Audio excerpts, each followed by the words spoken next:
अस्सलामुअलैकुम। जिस्म की फालतू चर्बी को पिघलाने और वज़न को तेज़ी से कम करने के लिए आपको बताऊं, इन बीजों के पानी को किस तरह आप इस्तेमाल करो, इन बीजों के पानी को किस तरह तैयार करो और फिर कैसे इस्तेमाल करो कि आप अपने वज़न को बहुत जल्द कम कर सको। इस वीडियो में आपको डिटेल से बताएंगे, तो जान लीजिए। अनम होम रेमेडी चैनल में खुश आमदीद।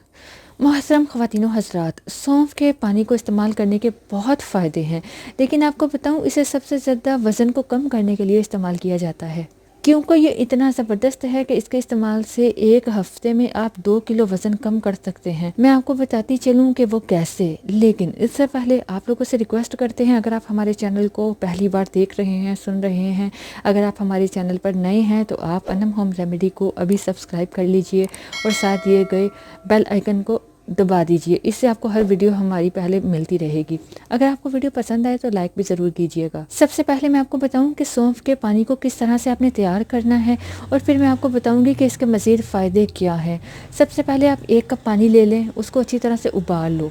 जब पानी उबल जाए तो आप चूल्हे को बंद कर दो और उस उबलते गर्म पानी को आपने कप में डालना है और उसके बाद आप एक छोटा चाय का चम्मच सौंफ का ले लें और उसे इस पानी में डालिए। इसको अच्छी तरह हिला लें। सौंफ को इस गर्म पानी में मिक्स करके आपने इसको किसी प्लेट से, किसी भी चीज़ से ढक देना है। तकरीबन 10 से 15 मिनट के लिए आप इसको ढक कर रख देना। इससे होगा क्या, सौंफ की जितनी भी न्यूट्रिशन है वो इस पानी में शामिल हो जाएगी। और आपको बताऊँ, ये पानी आपके वज़न को कम करने के लिए तैयार है। ये ऐसे आपने पानी को तैयार करना है। अब आपको करना क्या है कि आप सौंफ का पानी भी पी लीजिएगा और इसको जो सौंफ के दाने हैं उसको भी चबाकर खा लीजिएगा। जब पानी को आप गरम जब आप उबाल लेते हो तो उबालकर चूल्हे को बंद करने के बाद इसे कप में डालिएगा और फिर उसे सौंफ डालकर ढक दीजिएगा।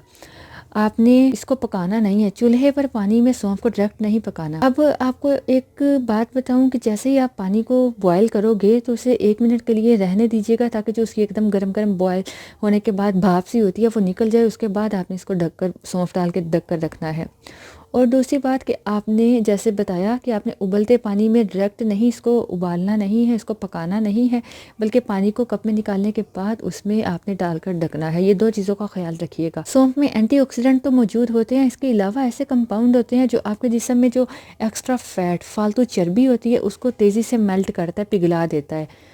तो सौंफ के पानी को अगर आप इस्तेमाल करते हो, इससे आपके जिस्म में जो कार्बोहाइड्रेट्स होते हैं वो खारिज हो जाते हैं, वो जल्दी ब्रेक डाउन हो जाते हैं। इसके अलावा आपके जिस्म में जो प्रोटीन होती है वो निकलना शुरू हो जाती है और आपके जिस्म में जो फालतू पानी भी होता है वो भी रिलीफ होना शुरू हो जाता है, निकलना शुरू हो जाएगा। इसके अलावा इसको इस्तेमाल करने से आपके भूख में कमी आएगी।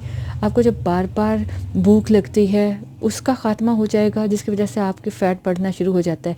और इसको इस्तेमाल करने से आपका जो खून है वो भी साफ़ होगा। इसके अलावा vitamin A, calcium, iron, manganese, potassium सौंफ में पाया जाता है। इस पानी में डिटॉक्सीफायर क्वालिटी होती है जो आपके जिगर को, मैदे को भी ठीक करता है, जिगर की फंक्शन को ठीक करता है और खून को साफ़ करता है। नहार में अगर आप सौंफ का पानी इस्तेमाल करते हो तो आपके जिस्म में विटामिन्स को, मिनरल्स को एब्जॉर्ब करने की, जज़ब करने की सलाहियत बढ़ जाती है। आपका इम्यून सिस्टम अच्छा हो जाता है। इसलिए नहार में उसका इस्तेमाल करिएगा। इससे आपका जिस्म जल्दी से फ़ैट को, चर्बी को बर्न करना शुरू कर देगा। इसके अलावा इसके इस्तेमाल से जो लोग कहते हैं मुंह से बू आती है वो भी ठीक हो जाएगी। ये दिमागी जो निज़ाम है उसके लिए बेहतरीन है। दिमाग की ताकत में इजाफा होता है। जैसे कि आपको पता है, दिमागी कमज़ोरी को ख़त्म करने के लिए सौंफ का इस्तेमाल किया जाता है। इसके अलावा सौंफ का पानी हाजमे को बेहतर बनाता है। इसका पानी इस्तेमाल करने से आपको कॉन्स्टिपेशन प्रॉब्लम नहीं होगी। कुछ लोगों को सौंफ से कब्ज़ होती है तो वो अवॉइड करें। और इसके अलावा ये खाना जितना आप खाते हो बदहज़मी हो जाती है, मैदे की तेज़ाबियत होती है उसको ठीक करता है, मैदे को साफ़ बनाता है, पेट में गैस को नहीं बनने देता और आप इन प्रॉब्लम से बचे रहोगे। और ये इससे आपको यूरिन आएगा, आपकी किडनी भी साफ़ होगी, आपके जिस्म में, आपके गुर्दों में पथरी है वो इंशाल्लाह पेशाब के रास्ते से खारिज होगी। इसको आपने इस्तेमाल तो सुबह नहार मुँह करना है, लेकिन इसको इस्तेमाल करने से आप रात को भी सुकून से सो पाओगे। वैसे तो हर उम्र के अफराद इसके पानी को इस्तेमाल कर सकते हैं, लेकिन प्रेग्नेंट वुमेन इसका इस्तेमाल ना करें। और इसके अलावा वो लोग जो मेडिसिन का इस्तेमाल कर रहे हैं वो भी इसको इस्तेमाल करने से अवॉइड करें। अपने डॉक्टर से मशवरा भी करें। मदर जो फीड करवाती फीडिंग मदर्स भी इस्तेमाल ना करें, ठीक है। और बाकी जो सीरियस प्रॉब्लम का शिकार हैं, सीरियस बीमारी का शिकार हैं, वो भी लाजमी अपने डॉक्टर की एडवाइस के बाद इसका इस्तेमाल करें। उम्मीद करती हूँ वीडियो पसंद आई होगी, ये इन्फॉर्मेशन आपको अच्छी लगेगी। अपना ख्याल रखिएगा, दुआ में याद रखिएगा। अल्लाह हाफ़िज़।